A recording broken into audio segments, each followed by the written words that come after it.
Une île, un accueil, une table vous emmène aujourd'hui à Fakarava, qui fait partie des 7 atolls classés réserve de la biosphère par l'UNESCO.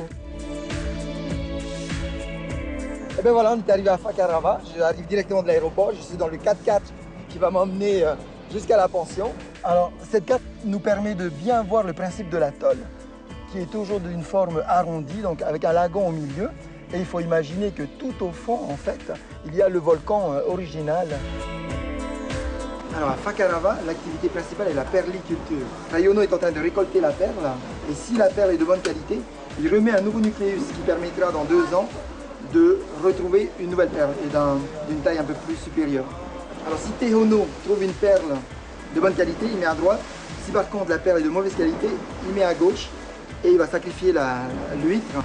Alors pour les huîtres perlières qui ne sont pas aptes à redonner des nouvelles perles, eh bien, elles vont être sacrifiées et on va en retirer le muscle qu'on appelle ici le korori. Voilà, c'est ça.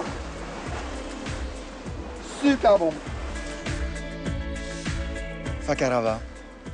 Calme, volupté, harmonie, beauté. Respirez, laissez-vous aller, laissez-vous envahir par toute cette beauté.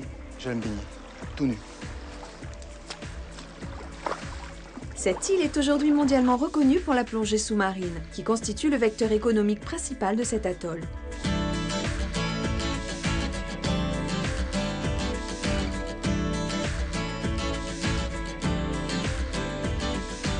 Pour votre recette, il vous faut 1 kg de korori, un concombre, une carotte, une échalote, un poivron, une botte d'oignon vert, de l'ail, 7 citrons, un demi-litre de lait de coco, une cuillerée à soupe de baie rouge et une demi-laitue romaine. Pour les beignets au coco, un œuf, de la farine, du sucre, un demi-litre d'eau de coco et une demi-noix de coco râpé. Alors Ngahina, qu'est-ce qu'on va manger aujourd'hui? Alors Mahia, aujourd'hui on va préparer un carpaccio de korori à la tahitienne. Un korori est le muscle adducteur de la nacre perlière. Nous allons commencer par découper le korori. Le plus fin possible. Le plus fin possible et régulier surtout. D'accord. Tu veux que je t'aide peut-être? Oh, un deuxième couteau? Oui, si tu veux. Tu appuies bien sur ton korori et puis tu passes le couteau. Finalement, ce qui est important, c'est la marinade. Dans ce plat, il n'y aura pas de marinade. Ah bon? Non. Ça sera du sel, de la fleur de sel, du poivre et de la baie rouge. On va utiliser cette mixture pour assaisonner le fond du plat. On va commencer à prendre les korori et à les placer dans l'assiette. De cette façon-là. D'accord.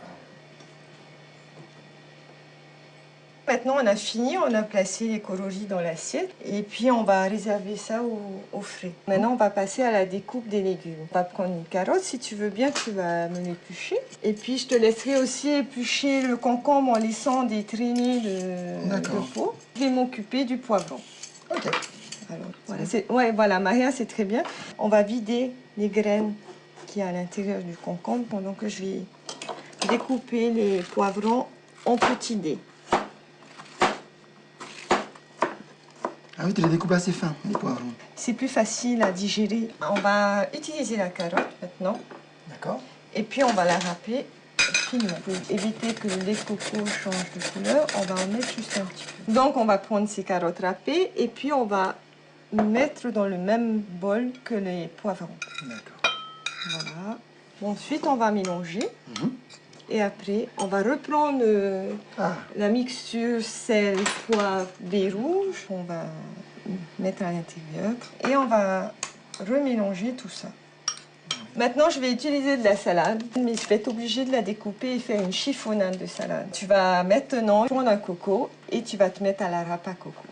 Je m'y attendais. Alors, pour râper la noix de coco, il faut bien sûr la noix de coco, une râpe. Ça, c'est un instrument de fabrication locale. Et puis bien sûr un récipient. Et on procède comme ceci.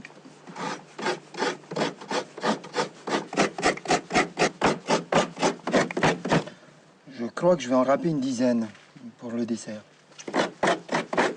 Oh Mahia, mais t'as fait ça bien! Maintenant, je vais te demander autre chose. On va extraire le lait de coco de ce coco râpé. Un petit tissu, je ramasse donc la pulpe qui a été finement râpée. Voilà. Maintenant que notre lait coco est prêt, on va le réserver aussi sur le côté. Et en attendant, on va découper une échalote. Si tu peux me hacher l'ail, ça serait bien. On va prendre l'ail et puis on va mettre à l'intérieur du bol où il y avait au départ les poivrons et les carottes. Alors, on va prendre de la salade en chiffonnade qu'on va placer tout autour du plat. On va prendre des tranches des lamelles de concombre qu'on va placer dessus.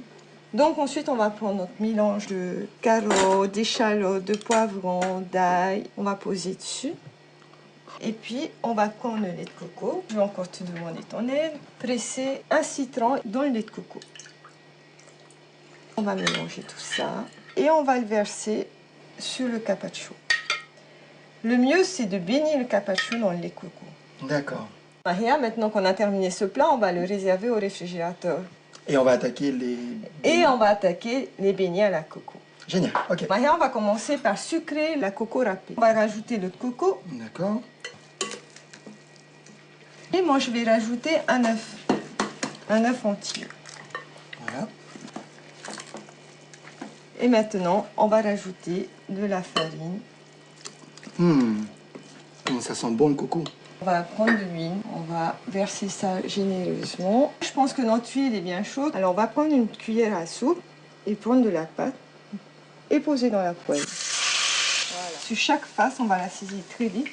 Et puis après, on va baisser légèrement le feu pour laisser l'intérieur cuire. Voilà, le beignet de coco cuire. Et on va les mettre sur un papier absorbant. D'accord. Pour enlever un peu l'excédent d'huile. Donc c'est prêt, donc nous allons maintenant passer à table et pouvoir déguster tout ce que nous venons de préparer. Un beignet, Maria? Ah oui. Tu vois, c'est facile à faire, c'est pas long. Et puis... c'est typique, voilà, et c'est très bon. À bientôt pour une nouvelle découverte culinaire.